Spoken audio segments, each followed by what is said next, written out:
Hello.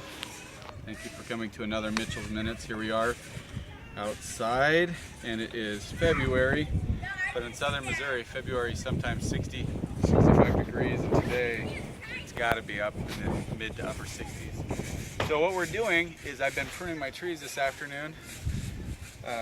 Fortunately, I was up almost all night last night trying to help somebody, and so anyways, after getting to bed at 4:55 this morning, I slept 5 hours, got up, should have done some Russian language training, but we'll do that later. And so then I took another nap this afternoon, all this stuff. And now I woke up and it's so beautiful. I just wanted to spend the day, well, not the day, actually I started at 4 and it's like 5 now.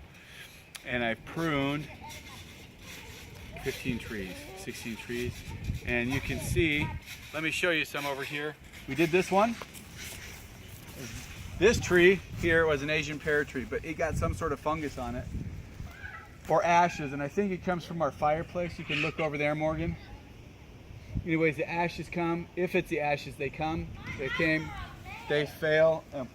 Anyways, this tree was big, like this, but it had this whole thing was dying. It was dead all up here, out on the side. There was a branch out here.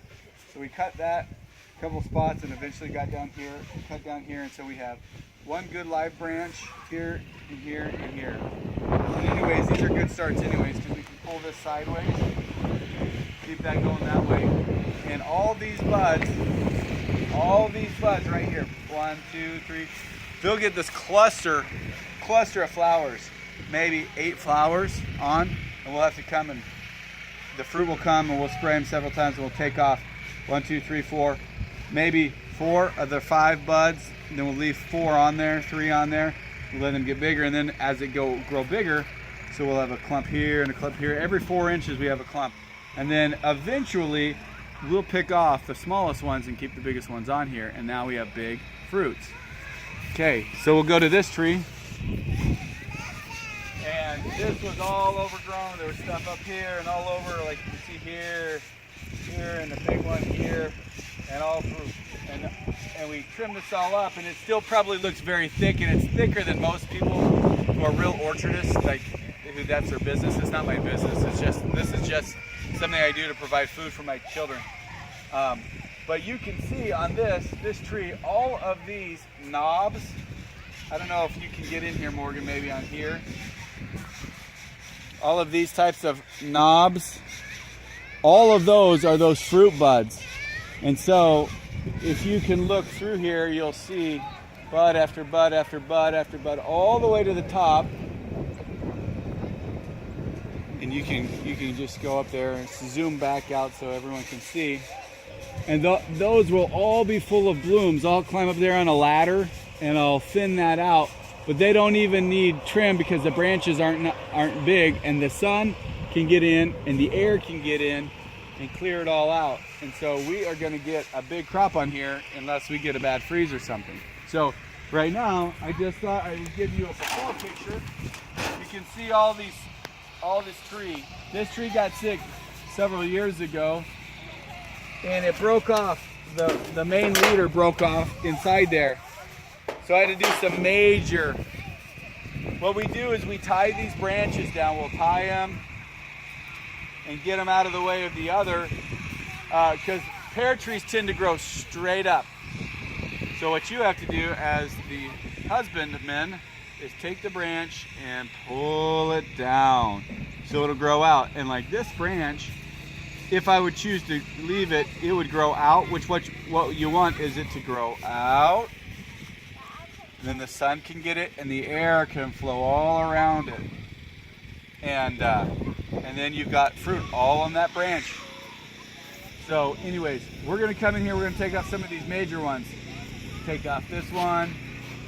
We'll take off all these. You don't want them growing in. What you want is these branches that I pulled out, we want them to continue to pull out, and we want just a few to keep growing up. So I'm gonna go ahead and start it. I have these loppers from A.M. Leonard, good set of loppers. They're nice and they're sharp. We don't want these growing up. I don't want that one really growing up because I want space and I want air. I'm going to come back and visit that one a little later. We'll see what we can do with that. You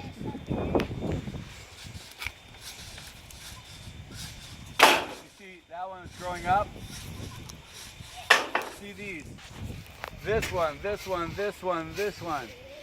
The temptation for the guy who has a lot of children and wants a lot of free food, or the covetous guy, which I think all of us have that tendency, I do especially, is to not want to cut them off because you think, well, if I cut them off, well, that's not always true. But what is true, if there's not enough space, it will hurt the tree eventually. And the fruit will be bad. So you want to come in here, get that, get that, get that one, so on. So I'm going to go ahead and do this. Morgan's going to push pause. And then when we get done, we'll look at how it looks. Okay, see you in just a bit.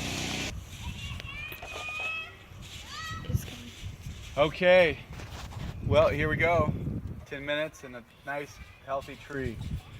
Maybe next winter we'll have big ones like this again.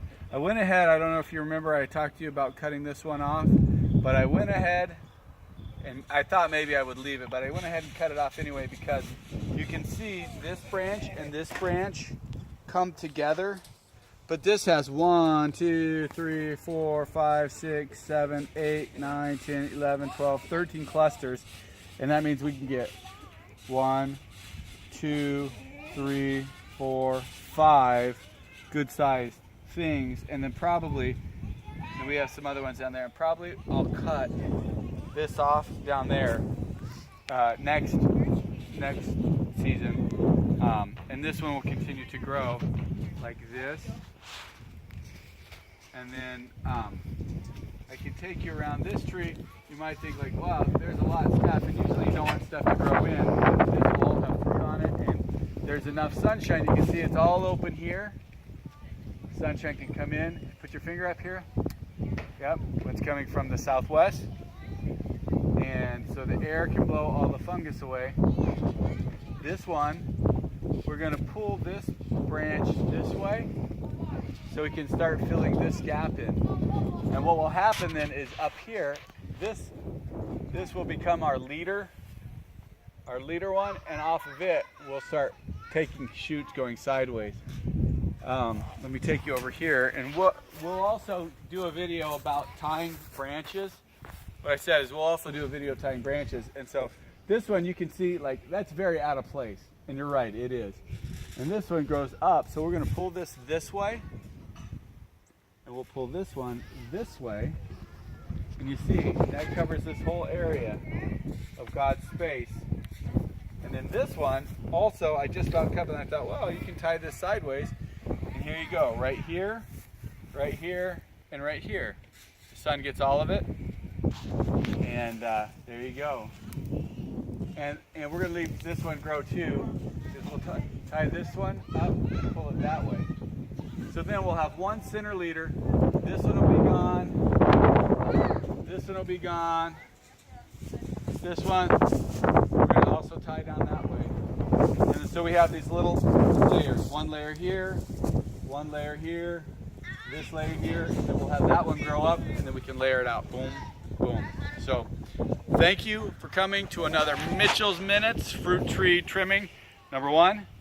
And we've got, we probably have 120 trees left. I think we'll have 20 done by the end of today, by supper time. So we've got a lot to do, and maybe we'll go through the orchard tomorrow morning before I go to school, and we'll see school language class.